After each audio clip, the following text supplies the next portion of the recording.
باقی ہم ٹوٹل یہی ہیں, ٹھیک ہے نا, ہمارے ساتھ الگ سے مزید کوئی چیز نہیں ہے. ہاں جب شادی ہوتی ہے تو ایک چیز لگ جاتی ہے آپ کے ساتھ جس کو بیگم کہا جاتا ہے, وہ پھر پوری زندگی کے لیے آپ کے ساتھ ہمیشہ کے لیے لگ گئی. تبھی میں کہتا ہوں کہ باہر جب جو لوگ جاب کے لیے جاتے ہیں بیگم کو ساتھ لے کے جایا کرو. وجہ اس کی یہ کہ اللہ نے کہا وصاحبتہ وبنیہ, اللہ نے بیوی کو صاحبہ کہا ہے, ساتھ رہنے والی. ماں کو بھی صاحبہ نہیں کہا, باپ کو بھی صاحبہ نہیں کہا, بھائی کو بھی, بہن کو بھی, اولاد کو بھی نہیں. بیوی کو کیا کہا؟ صاحبہ. اس کا مطلب یہ پھلترو کی طرح ہمیشہ کے لیے چپک گئی ہے.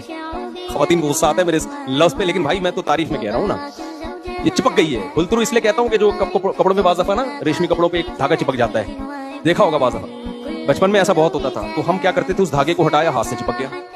اب دوسرے ہاتھ سے پکڑا, اس پہ چپک گیا. وہ کرنٹ ہوتا ہے اس میں, پھر یوں یوں کیا, ادھر چپک گیا, پھر یوں کیا, ادھر چپک گیا. اس سے جان چھوڑانا, مرو گے تو جان چھوٹے گی اس سے, یا نہا کے آ جاؤ. تو وہ پھلترو کہلاتا ہے, اس کالڈ پھلترو. تو اسی طرح جب شادی ہو گئی تو بیگم کو اللہ نے کیا بنا دیا, آپ کے ساتھ چپکا دیا. اب 2-2 سال کے لیے سعودی عرب جا رہے ہو جاب کرنے کے لیے, پوری زندگی آپ بیگم یہاں ہے. یہ شریعت نہیں ہے بھائی, یہ شریعت کا مزاج نہیں ہے. اس کو ساتھ لے کے جاؤ.